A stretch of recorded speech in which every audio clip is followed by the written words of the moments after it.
Buenas tardes, noches a todos y todas. Rápidamente les platico, mi formación es periodística, también me dedico a la comunicación. Tengo más de 20 años de trayectoria en medios de comunicación. eh, Soy analista global con perspectiva histórica, soy conferencista, he escrito dos libros, uno se llama Nueva Era Global y el otro se llama Siembra de Líderes. He sido participante en distintos foros nacionales aquí en México, en Monterrey, en la Ciudad de México, en Torreón, en Saltillo.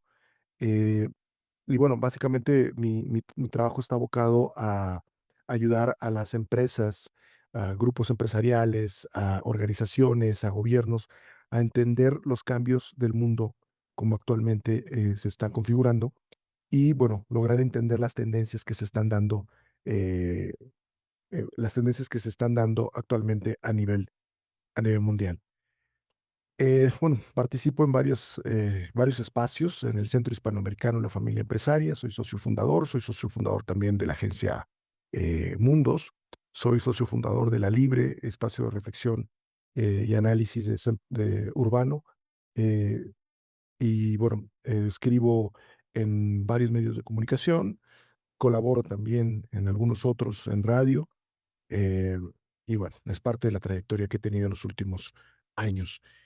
Pues si les parece muy bien y me dan oportunidad, puedo compartir pantalla para comenzar con esta charla el día de hoy.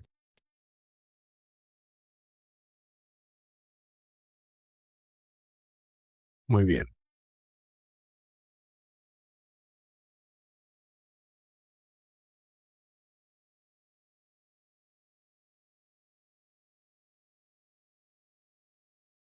Me dicen, por favor, si ya lo pueden ver. Sí. Voy a iniciar la presentación. Lo que vamos a revisar durante todas estas sesiones son las tendencias geopolíticas que se están desarrollando en este 2025. Y es muy importante, y ahorita les voy a platicar un poco por qué tenemos que atender a este concepto de geopolítica. Durante los últimos 30 años, eh, parecía que cuatro o cinco variables económicas eran suficientes para entender la realidad del mundo. ¿Qué variables? La inflación, el crecimiento del Producto Interno Bruto, los tipos de cambio, las tasas de interés, poco más o menos, la deuda pública. Esos eran los cuatro o cinco elementos que regían el mundo hasta hace poco. De pronto, una serie de eventos que ahorita vamos a observar transformaron la visión que teníamos de ese mundo globalizado. Y estos eventos han configurado una realidad geopolítica que hoy es ineludible. No podemos estar fuera de esa realidad geopolítica, ¿no? Dice el filósofo español José Ortega y Gasset que yo soy yo y mi circunstancia, y si no la salvo a ella, no me salvo yo. Esta frase, escrita hace ya varias décadas, cobra una vigencia enorme en estos momentos. Si pensamos que nosotros, por sí solos, nos podemos hacer prescindiendo de lo que ocurre en el mundo, vamos a cometer un grave error y nos vamos a equivocar una y otra vez. Debemos considerar que somos nosotros y la circunstancia que nos rodea y que tenemos que atender a esa circunstancia que nos rodea si queremos tener algo de éxito dentro de ella. No es suficiente la voluntad para cumplir, para eh, alcanzar un, un logro. Es importante estar observando siempre lo que ocurre, pero más que observarlo, entenderlo. Y es un poco lo que vamos a hacer el día de hoy. Hay dos conceptos que debemos tener siempre en mente cuando hagamos un acercamiento a la realidad financiera y a la realidad económica. Uno de ellos es la geopolítica. El geopolitólogo Hans W. Weiger, un geopolitólogo alemán, definió la geopolítica de esta forma: la dinámica de los espacios terrestres y de las fuerzas políticas que luchan en esos espacios para sobrevivir. Un ejemplo clarísimo de cómo la geopolítica ha venido a sacudir eh, el mundo hoy es lo que ocurre en Ucrania, la guerra de Ucrania contra Rusia. La invasión rusa en Ucrania es un evento eminentemente geopolítico en donde están en juego estos elementos: la dinámica de los espacios terrestres, la lucha de las fuerzas políticas que están buscando prevalecer o sobrevivir sobre ese espacio. Es un evento geopolítico de inicio a fin, con implicaciones económicas, con implicaciones culturales, con implicaciones ideológicas y demás, pero es un evento geopolítico, ¿no? Este es un primer elemento. El otro elemento que debemos tener siempre presente es la geoeconomía. ¿Qué es esto? Los economistas Robert Blackwell y Jennifer Harris definieron la geoeconomía como el uso de instrumentos económicos para promover y defender los intereses nacionales. ¿Cuál es un claro ejemplo? Yo creo que ya todos estamos pensando cuál es un claro ejemplo de la geoeconomía. Pues la geoeconomía está reflejada en los aranceles, por ejemplo, que Donald Trump está tratando de imponer a varios países del mundo. Es un instrumento económico que promueve y defiende los intereses nacionales, así como lo está promoviendo y lo está impulsando el presidente de los Estados Unidos, Donald Trump. Entonces aquí tenemos con claridad cómo la geopolítica y la geoeconomía están determinando el mundo de hoy. Y ya no son solo las variables que les comenté hace unos momentos. ¿Para qué ha pasado en el mundo en los últimos 16 años? Fíjense, yo la mayor parte de estos eventos los vi desde la redacción de un periódico, desde la cabeza, como la cabeza de la redacción de un periódico, y en principio parecían que eran eventos aislados, pero poco a poco vamos hilando y armando un rompecabezas y vamos encontrando que tienen todos ellos un común denominador. En 2008, tal vez algunos no lo recordemos, pero fue muy claro, la quiebra de Lehman Brothers eh, marcó el inicio de la peor crisis financiera conocida hasta entonces.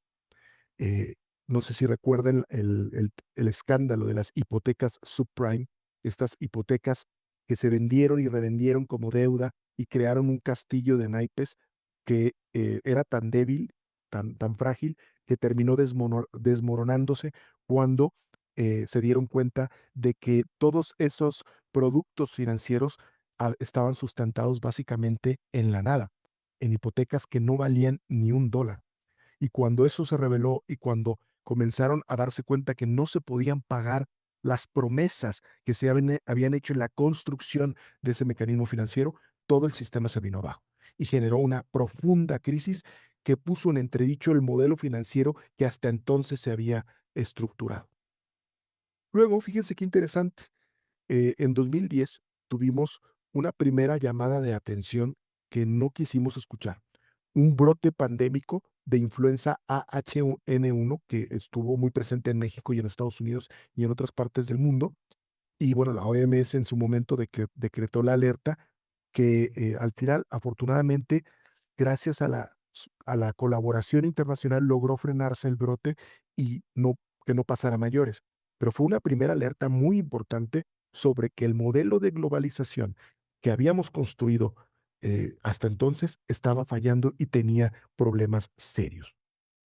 En 2011, producto de la primavera árabe, estas revueltas que en varios países árabes se llevaron a cabo casi simultáneamente, surgió la guerra civil en Siria. Esta guerra civil es muy importante porque efectivamente empezó como una guerra civil, primero como una revuelta popular en contra del régimen de Bashar al-Assad. Posteriormente se convirtió en una guerra civil en donde se buscaba derrocar a Bashar al-Assad y terminó convertida en una guerra verdaderamente internacional, en donde participaban, además de todos los actores internos de Siria, Rusia en apoyo al régimen de Bashar al-Assad, Irán en apoyo al régimen de Bashar al-Assad, Estados Unidos, Francia y Reino Unido en apoyo a la insurgencia, Turquía apoyando también a otra facción, es decir, una serie de potencias mundiales que estaban involucradas en un mismo territorio, enfrentándose indirectamente por el control del país. Y esta guerra también fue muy importante porque marcó el regreso de Rusia al escenario internacional. En 2015, Bashar al-Assad, acosado por todas estas fuerzas internacionales y locales, le pide apoyo a Vladimir Putin para que Vladimir Putin le apoye y pueda apuntalar su régimen. Y lo consiguió durante varios años. El año pasado, el régimen de Bashar al-Assad terminó por hundirse y hoy está controlando, entre comillas, el país, porque la guerra civil continúa, un grupo yihadista, un grupo terrorista que hoy está controlando Siria. Para que nos demos una idea de cómo esta guerra reconfigura el panorama internacional y pone a Estados Unidos en entredicho en su liderazgo. Por primera vez, Rusia desafía a Estados Unidos y le pone un hasta aquí a su hegemonía, en este caso en Siria. En 2016, eh, el Reino Unido hace un referéndum para decidir si se quedan o se salen de la Unión Europea. Al final decidieron salirse de la Unión Europea. Esto fue una ruptura con todo lo que se venía construyendo en las últimas décadas y marcó el regreso del proteccionismo y del nacionalismo como ejes de varios gobiernos a nivel internacional.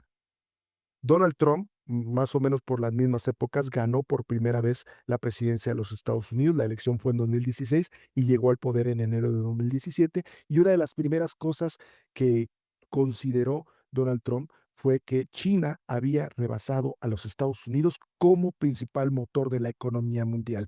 Esto es un aspecto sumamente importante porque nos habla de cómo el mundo ya no era aquel mundo en el que Estados Unidos prácticamente dictaba todas las normas económicas, políticas y demás, y ya había una nueva potencia que estaba liderando el crecimiento económico. Por eso, Donald Trump, una de las primeras acciones que lleva a cabo como presidente es abrir la guerra comercial contra China, imponiendo aranceles que fueron respondidos por el régimen chino de la misma manera. Esta es la primera guerra comercial del siglo XXI. Y también hay que decirlo, es la primera guerra comercial en décadas.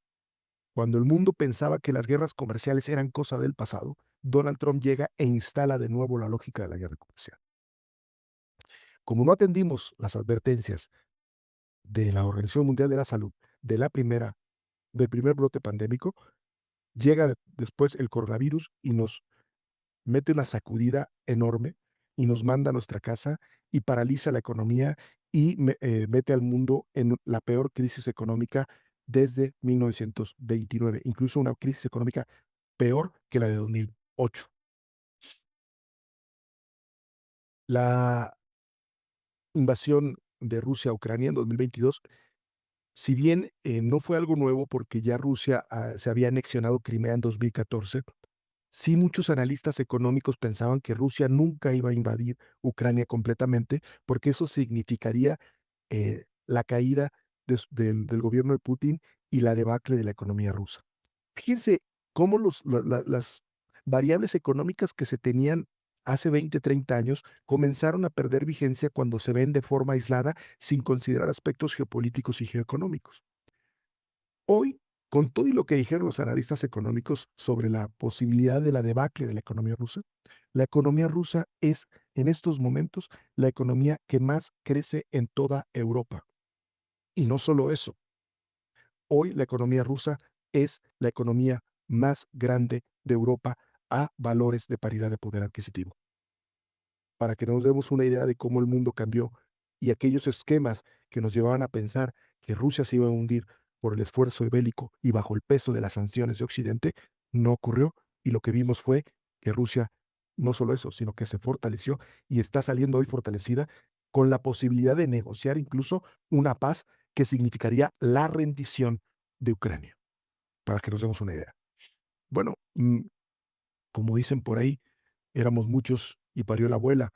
En 2023, en octubre, se desencadena otra guerra igual de atroz, la guerra entre Israel y los territorios palestinos, eh, por el ataque del grupo terrorista islamista Hamas en territorio de Israel, que provoca una reacción brutal, brutal, desproporcionada en Palestina. Y esa guerra, bueno, hoy parece que está en un alto al fuego muy endeble, pero continúa de alguna manera y ha llevado incluso a enfrentar de forma indirecta a Israel con Irán, algo que nos tiene que preocupar.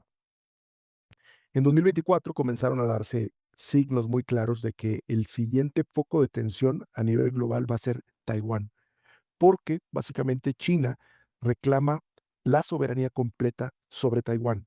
Taiwán, un territorio que se asume independiente y que tiene el apoyo directo e indirecto de Estados Unidos, y que además, y esto es muy importante que lo consideremos en todas las valoraciones económicas y financieras, Taiwán actualmente es el principal proveedor de chips y de semiconductores de toda la industria tecnológica global. Si China llegara a invadir o bloquear Taiwán, afectaría enormemente el suministro de chips de la industria tecnológica y generaría un desbalance impresionante.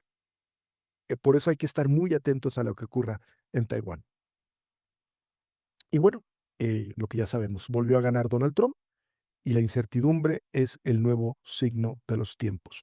Básicamente, países enteros, empresas enteras, los propios mercados, que por cierto, hoy tuvieron un descalabro importante, mercados bursátiles, debido a el riesgo de recesión en los Estados Unidos, alimentado por la incertidumbre que ha instalado Donald Trump en el escenario político y económico mundial. Bueno, pues nos hablan de que el mundo ha cambiado enormemente durante todo este tiempo. Es otro mundo, amigos, amigas. No podemos seguir pensando bajo los parámetros del viejo mundo. Hoy estamos viviendo un cambio y por eso siempre lo comento yo. No estamos en una época de cambios. Lo que estamos viviendo es un cambio de época y debemos considerarlo así. Bueno, dicho lo anterior, ¿cuáles son las tendencias geopolíticas que hoy están moviendo al mundo? A lo largo de estas charlas vamos a ir viendo algunas tendencias. Hoy quiero compartirles solo dos y después abrir un espacio para preguntas y respuestas que me gustaría tenerlos. Por ahí hay un micrófono encendido que está interviniendo. No sé si podemos resolver eso. Se los agradezco. Bueno, una primera tendencia que hay que considerar es que la globalización, como la conocimos, se está transformando. Y se está transformando producto de varios cosas. Fíjense esta gráfica del Fondo Monetario Internacional, perdón, me adelanté. Esta gráfica del Fondo Monetario Internacional nos indica claramente cómo la globalización se ha ido ralentizando, se ha ido haciendo cada vez más lenta. Aquí podemos ver las dos olas más recientes de globalización que hemos vivido en el mundo, desde 1870 hasta 2000, a los 2020 y tantos, ¿no? Esta gráfica llega hasta 2021, pero la tendencia se ha mantenido en los últimos 3 o 4 años, ¿no?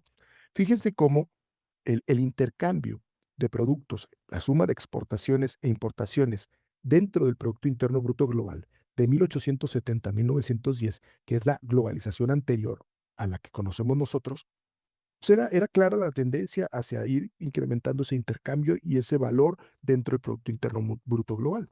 ¿Qué pasó? Bueno, que vino una etapa también de turbulencias, de transiciones y demás, que nos llevó a 2 guerras mundiales y a una gran depresión en 1929. Y vivimos en esa época en el mundo una debacle del comercio internacional que se puede apreciar perfectamente de 1914 a 1945. Fíjense cómo cae el intercambio de mercancías como el porcentaje del Producto Interno Bruto. Luego, después de la Segunda Guerra Mundial, viene un inicio de una nueva realidad global que empieza a empujar poco a poco, tímidamente, un nuevo intercambio de bienes y de globalización. Ese intercambio se potencia principalmente a finales de los 80, durante la década del 90 y en la primera década del siglo XXI. Pero a partir de la crisis económica de 2008 a la fecha, vivimos lo que el Fondo Monetario Internacional le llama slow globalization, es decir, una globalización lenta. Es decir, ya las exportaciones y las importaciones en relación con el Producto Interno Bruto Global no están creciendo como se había registrado crecimiento en las décadas anteriores. Esto tiene una razón. Este mapa, si lo podemos ver a detalle, son los principales embudos del comercio global. Todavía, actualmente, alrededor del 85% del comercio global se hace a través del mar, o sea, con buques. Y este comercio global, para que sea exitoso, depende de que todos los estrechos y canales que están marcados en círculo en el mapa no tengan alteraciones.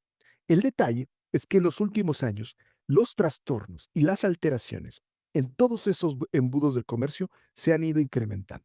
la tensión en el estrecho de Taiwán, los problemas geopolíticos y tensiones en el estrecho de Malaca, la piratería también. Ojo con eso, la piratería ha ido incrementándose, y no estoy hablando de piratería de copias, estoy hablando de piratas que se suben a barcos. O sea, es algo impresionante, ¿no? Las tensiones entre Irán e Israel que han conflictuado el estrecho de Hormuz, por el cual circule gran parte del petróleo que se consume en el mundo. El estrecho de Bab el-Mandeb, que es importantísimo en el comercio de Asia y Europa. El estrecho del Mar Negro y el Mar de Mármara, el de los Dardanelos, que pues, actualmente está en conflicto por la guerra entre Ucrania y Rusia. El canal de Suez, que ha sufrido también alteraciones, y el canal de Panamá, que últimamente ha sufrido desecación, y eso ha complicado el tránsito de buques de un extremo al otro. Y bueno, recientemente es producto de una disputa entre Donald Trump y el país de Panamá y el gobierno de Panamá, porque Donald Trump ha dicho que no quiere que China participe en el canal de Panamá. Todas estas alteraciones significan cambios importantísimos en el tráfico. Entonces, la globalización, ¿cómo se construyó? Estaba sostenida por alfileres, como podemos ver, y por eso ha habido cambios profundos en esa globalización. Todo esto, amigos, son motivos y son razones de posibles alteraciones de los mercados bursátiles. No hay que perderlos de vista nunca. Otro signo de la transformación de la globalización tiene que ver con esto. Durante 100 años aproximadamente, el centro de gravedad de la economía mundial estuvo en el Atlántico Norte, es decir, en el espacio que conforman Estados Unidos, Canadá y Europa Occidental. Aquí, en este sector, era donde se generaba la mayor riqueza de todo el mundo. Eso ha venido cambiando en las últimas décadas y hemos tenido una migración del centro de gravedad hacia la región asiática. Y ahí es donde está instalado hoy ese centro de gravedad, porque básicamente esta región es la que actualmente produce la mayor cantidad de bienes que se consumen en el mundo y es la región con mayor riqueza económica a nivel global. Otra forma de verlo, fíjense bien cómo se han comportado las 10 primeras potencias económicas. En 1992, Estados Unidos estaba a la cabeza de forma indiscutible, con apenas 3 países asiáticos y 5 países europeos, incluyendo a Rusia.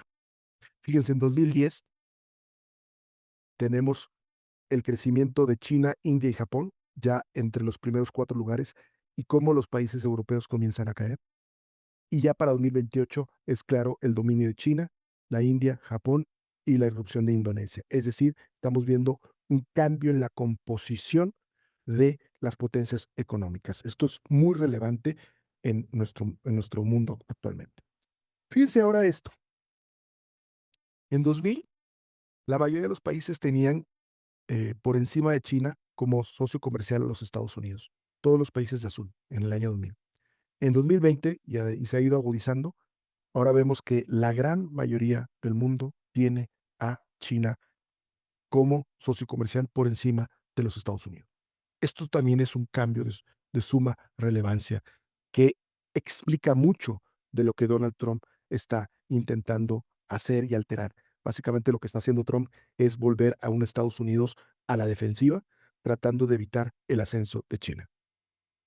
Y bueno, hay que decirlo, este es el nuevo centro del mundo. Ya no es el Atlántico Norte. El nuevo centro del mundo se llama Asia Pacífico y son estos países y son estas regiones. Bueno, si la globalización se ha transformado, como les decía, también está adquiriendo una nueva característica. La globalización se está regionalizando y vamos a ver cuáles son las regiones sobre las cuales se está montando esta globalización. Les decía, es indiscutible el dominio de la región Asia-Pacífico. Está convertida en una zona de libre comercio. La Asociación Económica Integral Regional, por sus siglas en inglés RCEP, está constituida por 15 países. Su Producto Interno Bruto a paridad de poder adquisitivo es de 61 billones de dólares. 61 billones de dólares se comercia aquí. Estamos hablando de el 35% del Producto Interno Bruto global. 2.200 millones de habitantes, 22.5 millones de kilómetros cuadrados. Y el eje de esta zona económica es China. Es la zona más productiva del mundo, es la zona de libre comercio en volumen económico más grande del mundo. Luego sigue Norteamérica. A diferencia de la otra, aquí nada más somos tres países, Canadá, Estados Unidos y México. 35 billones de dólares, 510 millones de habitantes, 21.1 millones de kilómetros cuadrados y evidentemente el eje es Estados Unidos. Todas las regiones que les voy a contar, aquí aprovecho para decírselos, enfrentan grandes retos. En el caso de la región de China, la tensión en Taiwán es uno de los principales retos. En el caso de eh, la Norteamérica, la principal tensión está actualmente entre Estados Unidos y México por la frontera, pero sobre todo por las medidas arancelarias que quiere aplicar Donald Trump. Estos bloques no son monolíticos, no son bloques cerrados, simplemente son bloques en donde se construye, donde se genera riqueza de una forma distinta a la que habíamos concebido en la época anterior. Europa, bueno, by the way, esto es importante, eh, Norteamérica es la región más rica per cápita del mundo, es decir, que su riqueza por habitante es muy superior a la de cualquier otra región. Europa es la zona de libre comercio más integrada del mundo. Son 27 países, es la Unión Europea, 450 millones de habitantes, 28 millones, billones de dólares, 4.2 millones de kilómetros cuadrados. Y aquí tiene dos ejes, Alemania y Francia. Y los menciono así porque Alemania durante mucho tiempo fue el motor económico de Europa, pero últimamente enfrenta grandes problemas productivos y actualmente Francia es el que se está desarrollando para tomar el liderazgo que está dejando en su momento Alemania. Entonces, Europa es la zona de libre comercio más consolidada del mundo hasta hoy. La más grande, territorialmente hablando y por número de países, es la zona de libre comercio de los países africanos. Prácticamente toda África, salvo dos países, está integrada en esta zona de libre comercio. Y ahí están 1.450 millones de habitantes, 30.2 millones de kilómetros cuadrados. Por cierto, es una de las zonas más prometedoras del mundo por el crecimiento poblacional y también por la cantidad de recursos naturales no explotados que tiene todavía. La zona más estratégica, el bloque regional más estratégico es Eurasia, es la Unión Eurasiática, la Unión Económica Eurasiática que encabeza Rusia. Son 5 países, 8 billones de dólares, 185 millones de habitantes. Hartford Mackinder, uno de los geopolitólogos más importantes del siglo XX, decía, tenía una máxima así, dice, quien controle Eurasia va a controlar al final el mundo. Eurasia es la zona de conexión terrestre más importante entre Asia y Europa y también entre Asia y África. Esta región es rica en recursos naturales y además también es rica en recursos de otro tipo. Eh, Rusia es quien encabeza este bloque y actualmente está tratando de expandirse y Ucrania forma parte de los proyectos que tiene actualmente Rusia de expansión y por eso en parte la guerra que estamos viendo actualmente. Y la primera de las zonas de todas, que se creó en 1991, es el Mercosur. Actualmente también está en peligro por la cuestión de Argentina, con Javier Milei, está buscando sacar a Argentina del Mercosur. Vamos a ver si lo consigue. Eh, no tiene mucho peso esta región, pero si lograra integrar a más países de América Latina, pudiera adquirir un mayor peso. Sobre esos 6 ejes que acabo de mencionar, está sustentada la nueva globalización regional que están haciendo. Pero otra forma de verlo es a través de los corredores geoeconómicos, que están cobrando mucha relevancia. Seguramente algunos de ellos los conocen, han escuchado hablar, si no, pues aquí los comentamos rápidamente. El corredor más antiguo de todos, que tiene desarrollándose ya varias décadas, es lo que le llaman la banana azul europea. Esta forma, que tiene una forma de banana, básicamente, abarca el norte de Italia, Suiza y parte de Austria, casi toda Alemania Occidental, los Países Bajos, parte de Francia y el Reino Unido. Este corredor es el corredor más rico de Europa, en donde están instaladas las grandes armadoras de vehículos, las grandes fábricas, los grandes desarrollos en ciencia, tecnología y moda de Europa. Es la zona más rica también, donde hay las ciudades más ricas de toda Europa. Es uno de los corredores más antiguos geoeconómicos que se conoce. China, desde 2013, bajo la presidencia de Xi Jinping, ha venido desarrollando lo que le llaman la ruta de la seda o la nueva ruta de la seda, que es para conectar básicamente a la inmensa fábrica de todo tipo de productos que China con el resto de Europa, bueno, de Eurasia y África, pero también con el resto del mundo. La idea de este corredor, que es a la vez terrestre y a la vez marítimo, es que s- China financie todo tipo de infraestructuras, oleoductos, gasoductos, puertos marítimos, aeropuertos, ferrocarriles, carreteras, supercarreteras, básicamente todo lo que ayude a conectar a las fábricas chinas con los mercados en donde se van a consumir los productos que ahí se fabrican. Y es muy importante para China este proyecto porque básicamente es lo que le daría la posibilidad de tener que prescindir del mercado estadounidense para poder seguir creciendo, comerciando con el resto del mundo.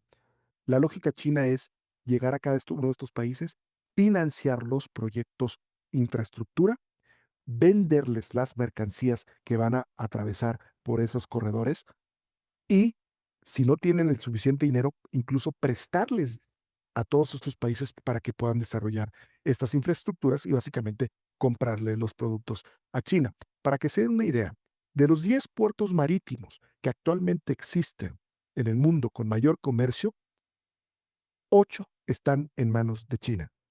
Y no crean que porque son puertos que están en China, son puertos que están en todo el mundo. Pero poco a poco, bajo esta estrategia, China se ha ido apoderando, ya sea a través de sus empresas o a través de empresas del propio gobierno, de estos puertos para modernizarlos y que puedan entrar por ahí las mercancías que van a vender. La competencia directa de la nueva ruta de la seda se llama el Corredor Económico IMEC, que es India, Oriente Medio, Europa. La idea es conectar a la creciente fábrica india con el mercado europeo, pero no a través de la ruta que China está contemplando, sino a través de una nueva ruta, en la cual el punto neurálgico es este. Y esto, que Israel y Palestina sean las etapas centrales de este proyecto, explica en buena medida por qué la guerra que se está desarrollando actualmente en estos territorios. Hay una lógica geoeconómica también en esa guerra. Nosotros no nos quedamos atrás. Desde hace varios años se viene impulsando el corredor ferroviario TEMEC, que une a Canadá, lo que es Atlántico canadiense, el Pacífico canadiense, a través del medio oeste estadounidense, con los puertos mexicanos, ¿no? Es el corredor ferroviario más grande del mundo, 32,000 kilómetros de vías férreas, que se vuelven la columna vertebral de la integración económica norteamericana. Este corredor es posible gracias a la fusión de dos grandes empresas ferroviarias, Canadian Pacific y Kansas City Southern, que en 2024 recibieron la autorización de la Autoridad del Transporte de los Estados Unidos para que pudieran fusionarse y construir este corredor. México está compitiendo fuertemente en la lógica de los corredores y en esta nueva globalización regional a través del corredor interoceánico del Istmo de Tehuantepec, que se desarrolla desde el gobierno de Andrés Manuel López Obrador. Es importante aclarar que este corredor no es nuevo, no es una idea nueva, básicamente viene desde Porfirio Díaz, pero se ha venido desarrollando en los últimos años con los gobiernos de Andrés Manuel López Obrador y Claudia Sheinbaum. ¿Por qué es importante este corredor? Hay quien dice que este corredor es una alternativa al Canal de Panamá, pero eso no es cierto. El Canal de Panamá te permite solamente el tránsito de mercancías a través de buques de un extremo a otro. El corredor interoceánico del Istmo de Tehuantepec está constituido primero para ser un corredor terrestre, ferroviario y de carreteras, a través del cual circulen bienes intermedios que llegan a un puerto y se vayan transformando a lo largo de toda la ruta a través de parques industriales en donde se va a ir transformando el bien intermedio en bien terminado, de manera que salga con valor agregado por el otro puerto. Es un corredor de transformación de mercancías, no solamente de tránsito. Por eso es mucho más importante que el propio Canal de Panamá. Por cierto, ya le están poniendo los Estados Unidos el ojo a ese corredor y están tratando de que empresas chinas no se involucren en la construcción de los polos de desarrollo que se están considerando ahí. Y bueno, uno de las rutas más prometedoras es la ruta del Ártico. Hay que decirlo, esto es una verdadera tragedia y es un desastre del medio ambiente. El deshielo del Polo Norte está abriendo cada vez con más tiempo y mayor posibilidad la navegación en el Ártico. Y esto es muy malo para todos porque significa grandes complicaciones en cuestiones climáticas, pero también para muchas potencias está resultando un foco de atracción.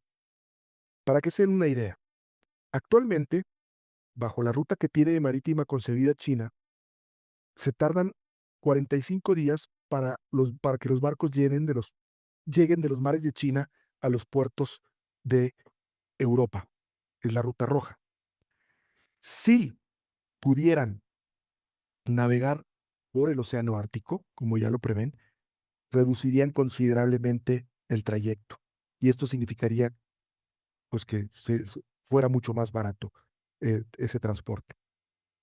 Esto se los comento porque seguramente ustedes han escuchado hablar a Donald Trump sobre el tema de Groenlandia, de que quiere apoderarse de Groenlandia y que quiere hacer de los de Canadá el estado 51 de los Estados Unidos. Esto que en apariencia es una verdadera estupidez, o sea, porque no creo que eh, Estados Unidos pueda absorber a un país tan grande como Canadá. Eh, Implicaría muchísimos problemas. Tiene una lógica detrás. Fíjense bien cómo está distribuido actualmente eh, el territorio y los mares del Ártico. La potencia con mayor presencia en el Ártico indudablemente es Rusia, con casi el 50% del litoral del océano Ártico, este océano que se va a volver navegable. Después sigue Canadá, como lo podemos apreciar aquí. El tercer país con mayor presencia en el Ártico se llama Dinamarca y es gracias a Groenlandia. Y el cuarto es Noruega, que tiene una pequeñísima parte.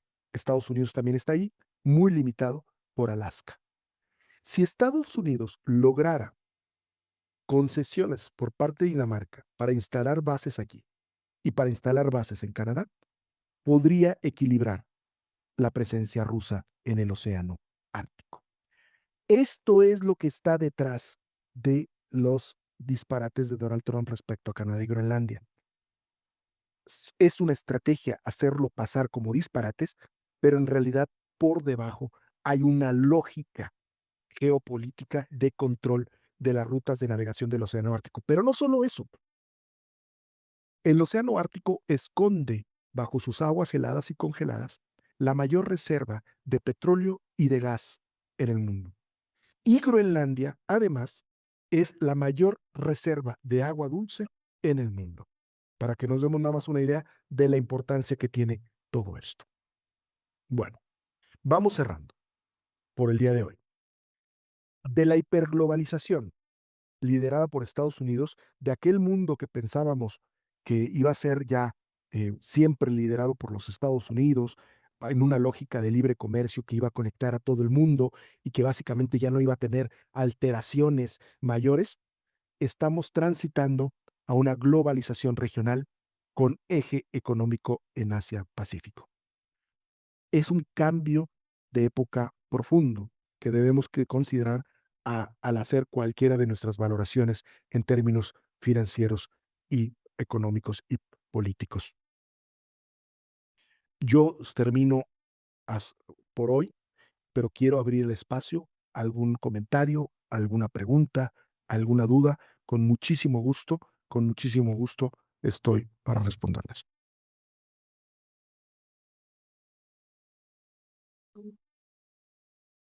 No. Anímense sin miedo. To- todo tipo de preguntas se valen. ¿Eh? Oye, Arturo, buenas noches. ¿Sí? ¿Quién está hablando? Perdón. Víctor. Me llamo Víctor. Hola, Víctor, ¿cómo estás? Qué gusto. Buenas noches. Oye, estamos aquí donde yo vivo, en Chiapas. Ujú. Estamos más o menos a no más de 250 kilómetros de la ruta que mencionaste, que va a ser muy diferente al canal de Panamá, que es la oceánica. Sí. que une al istmo de Tehuantepec con Veracruz. Sí. Así es Oaxaca, el puerto de Salina Cruz con Coatzacoalcos, ¿no? Ajá, el puerto de Salina Cruz con Coatzacoalcos. Me llama la, me llama la atención la mención que hiciste, porque fíjate que está en la parte más flaca, el lado más flaco yo le llamo la cintura de México, ¿no? Y me llama la atención también porque es una ruta donde se encuentra eh, mm, 25, 30 kilómetros tal vez, de donde está la zona que también reproducen o transforman los, ¿cómo se llama? La zona eólica, ¿sí? La zona eólica. Y por allí, fíjate que yo he pasado muchas veces por ahí y es un lugar donde el transporte en camiones, en tráileres, se dificulta porque el viento muy fuerte voltea, o sea, les provoca una volcadura a los tráileres, ¿no? Sí. Pero 30 kilómetros después, estoy hablando que vamos o de oriente a poniente, de oriente a poniente, o sea, de Chiapas, yéndose a Oaxaca, Sí, sí, se calma y está precisamente la zona de calma, es la zona donde está la cintura del mismo de Tehuantepec a Coatzacoalcos, ¿no? claro. Sí. Y pero me llamó mucho la atención lo que la mención que hiciste, ¿sí? Sí, Mención que hiciste en cuanto va a ser una ruta transformadora de los productos, ¿no? es Eso correcto. eso escuché, si no, por favor, o sea, no es nada más transportar No, y depositarlo al otro lado para que le embarque, sí, de sino hecho, que va a sufrir alteraciones positivas para ir, transformando cual sea el producto, ¿no? es correcto. Vamos a suponer un producto, un bien intermedio llega desde los Estados Unidos, una parte de algún componente de un auto, de una máquina, no sé. Y al momento de llegar ahí, los componentes son trasladados por tierra, ya sea por ferrocarril o por carretera, a distintos parques industriales que van a estar, como les llaman, polos de desarrollo en toda esta ruta. Y van a llegar ahí y se van a ensamblar para que terminen en el puerto de Salina Cruz, saliendo desde el puerto hacia el otro extremo, hacia el otro lado de los Estados Unidos o incluso hacia Japón o Corea o cualquier otro mercado que consideremos. Y viceversa, ¿eh? De la costa oeste de los Estados Unidos puede enviarse un producto, un bien intermedio, transformarse, entra por Salina Cruz, se transforma y sale por Coatzacoalcos hacia los mercados europeos o hacia la costa este de los Estados Unidos o hacia Sudamérica. Es más o menos la lógica que se tiene eh, pensada, ¿Ok? ¿no? Esa, por ahí va. Y es muy razonable, ¿no? Y esto que voy a hacer mención no es nuevo, creo, para ti. Eh, Tienes suficiente conocimiento, lo estoy captando, ¿no? Y, y a lo mejor lo que voy a mencionar puede ser hasta inocencia o ignorancia, la mención que voy a hacer. Pero fíjate que tiene lógica, porque hace un mes apenas, eh, creo que fue a principios de enero, que se abrió la ruta que tenía como 20 años que estaban intentando abrir, que era la zona que parte pasando un lugar que se llama La Ventosa, que pertenece ya a Oaxaca, Ujú, ¿sí? La zona de La Ventosa que colinda con Juchitán, Oaxaca, ¿sí? Pero de allí abrieron ya la autopista. ujú, Después de más de 20 años que lo iniciaron, llega la autopista y va a encallar a Mitla, Oaxaca. Mitla está a no más de 20 kilómetros de Oaxaca, ujú, ¿sí? Pero esa autopista, después de 20 años, lo acaban de abrir, ujú, ¿sí? O sea, ven, estoy entendiendo muchas cosas, ¿no? O sea, que cuando hay un interés, todo se hace tan rápido, ¿no? Pero 20 años estuvieron luchando para que las zonas indígenas que hay en ese paso, ¿sí? pudieran dar permiso, ¿no? Y ahora que estuvo López Obrador, dieron permiso porque era López Obrador, o porque habían intereses más fuertes para que se abriera esa ruta. Sí, forma Pero parte. no tiene mucho la ruta esa.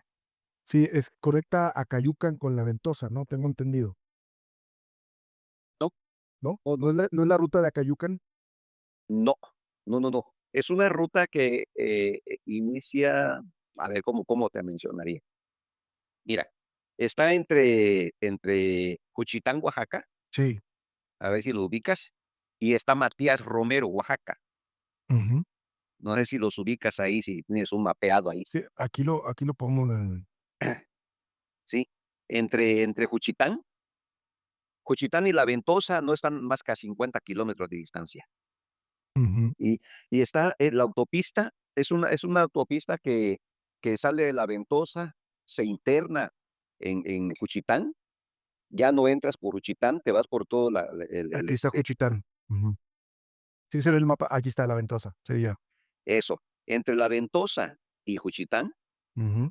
ahí se Ya. incrusta la autopista, que esa autopista va con rumbo a Huatulco, Ajá. ¿sí?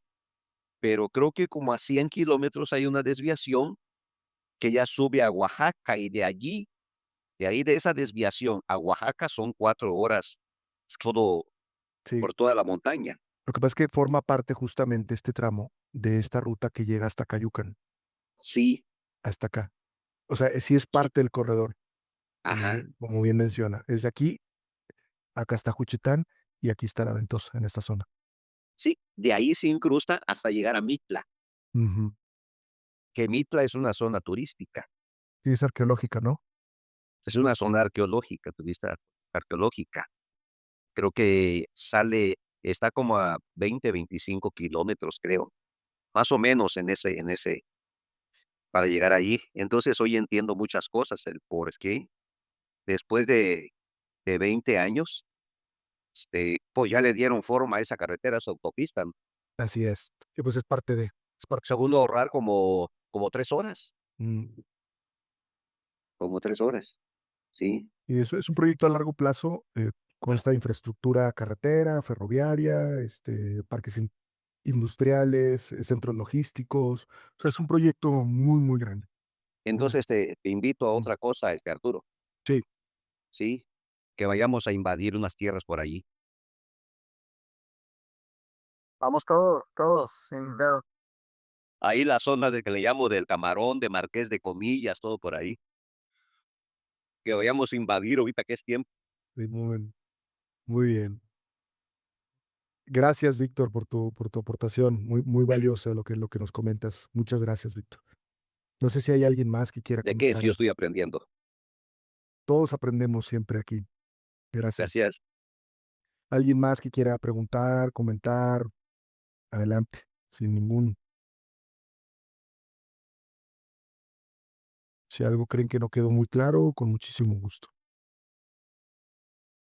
Bueno, pues parece que estamos muy aplicados todos. Adelante, chicos. ¿Alguna pregunta? Rogelio, Prismar. Rogelio lo veo muy animado también, como que se quiere ir a vivir por allá, allá en el Istmo. Te aguante. No, bueno, bueno, aprovecho para comentarles, todo esto que repasamos el día de hoy y vamos a ir viendo otras tendencias más adelante, es muy importante tomarlo en cuenta porque todo esto mueve los mercados. Todo esto es un factor de variabilidad de los mercados. eh, los proyectos económicos, las rutas, los corredores, los centros donde se genera riqueza, los productos que insertan en los mercados, la forma en la que se insertan, los aranceles que se le aplican a estos productos, eh, los trastornos climáticos, las posibles guerras, incluso como bien ahorita sugería Víctor, las invasiones de tierra, todo eso te mueve los mercados. Y es importante que entendamos la lógica que está teniendo el mundo actual para poder tomar mejores decisiones en lo que vayamos a hacer. Esa es un poco la idea. Pues si no hay más preguntas, comentarios, pues si les parece bien, terminamos aquí, al menos mi participación. Este, Les agradezco muchísimo su atención y nos estaremos viendo con mucho gusto. Gracias, Arturo, Arturo. Arturo, Sí, Víctor. agregando un poco, fíjate que de 3 años para acá, y y yo creo que me voy mucho, 2 años tal vez, hay una zona que le llaman zona muerta, ¿sí? Que es la colindancia de Oaxaca con Chiapas, ¿sí? Ujú. Están en los límites. Por aquí. Oaxaca dice que esos terrenos son de ellos. Chiapas dicen que también son de ellos. Es la zona que se conoce como las Chimalapas. Mm, No sé si has escuchado eso de no, las Chimalapas, la ¿sí? Chimalapa, no, francamente no. Pero por ahí lo vas a encontrar, está en una colindancia entre Oaxaca y Chiapas. Muy bien. Es una zona de la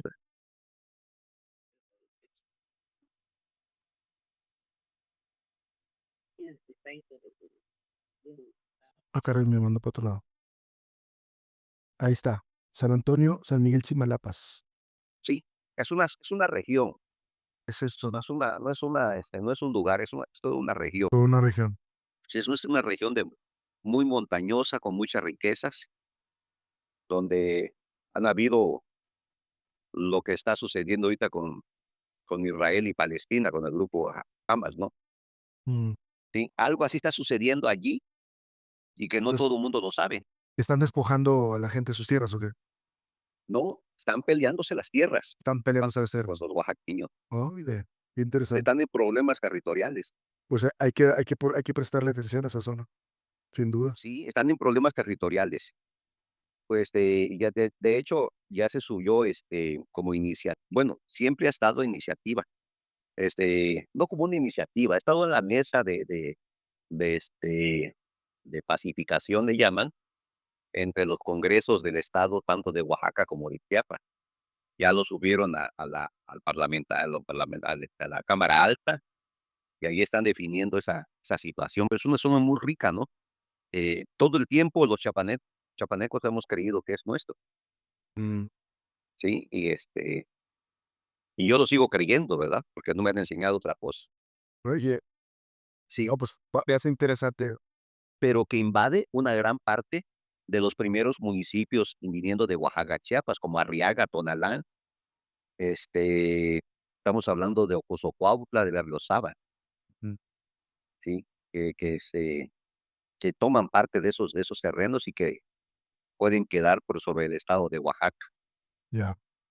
O sea, pero es un problema ya de muchos años. Pues ahora con este proyecto probablemente va a adquirir mayor peso y mayor relevancia lo que ocurre ahí. Pues si bien aquí la ruta está acá, pero bueno, de todas maneras los polos de desarrollo van a abarcar una zona importante. Y al final el proyecto va a terminar conectándose con el Tren Maya, ¿eh?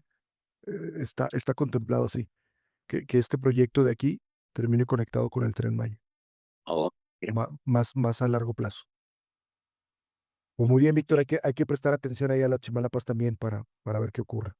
sí, Gracias por hacer el apunte. ahí sí está duro de meterse porque sí está, no podemos invadir. Ahí no vamos a invadir. Ahí no vamos a invadir. Ya por el Camarón, por Villa, por allí sí.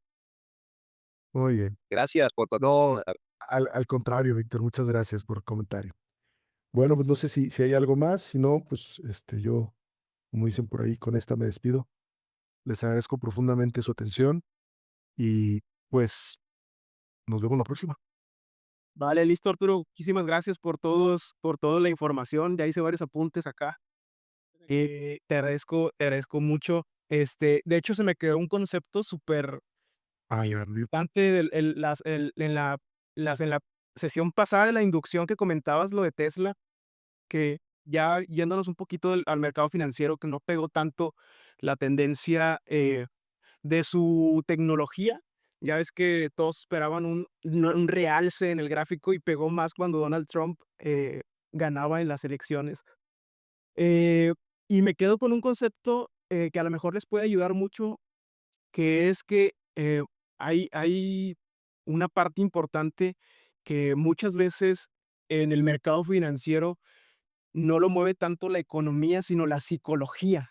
mm, Y entonces hay que tener cuidado, ¿no? A lo mejor en algunos mercados, eh, que no son tan manipulables, que obviamente sabemos que casi todos son manipulables, pero ya en los mercados de alto riesgo, pues bueno, sí se presta mucho a que la psicología, pues, tenga ahí, mucha importancia. Creo que las aportaciones que nos vas a dar nos va a servir un chorro para ser un gran indicador y saber dónde entrar, a los mercados en tiempo justo, a largo plazo, pero no quedarnos fuera de alguna rebanadita del pastel. Fíjate que lo que comentas es muy importante, Luis, porque, eh, o te puedes dejar guiar solo por la noticia superficial del momento, que es lo que luego desencadena los pánicos y todas estas grandes movimientos, ¿no? O te aproximas a ver la tendencia más permanente, más a largo plazo. O sea, que te permite entender que probablemente una caída de hoy va a ser un rebote mañana, ¿no? O más adelante, ¿no? Digo, mañana por decir, pero puede ser más adelante. Entonces yo creo que eso es muy importante. Por eso todo lo que vamos a ver aquí son fundamentos para entender las tendencias y no dejarnos llevar solo por la noticia superficial, que muchas de esas noticias están creadas para mover mercados, ¿no? O sea, el tema, por ejemplo, lo que ocurrió hoy con la caída de las bolsas por el miedo a la recesión, pues claro, es una preocupación real, es una tendencia real. Hay que ver qué tanto se agudiza, se profundiza, pero hay elementos, evidentemente. Todo eso son factores que hay que ir anotando y notando para ir construyendo nuestras decisiones. Eh, por ahí va. Y no dejarnos llevar nada más por esto de los pánicos que de pronto se dan, ¿no? Y demás, ¿no? Sí, pero Sí, muy totalmente. buena punta.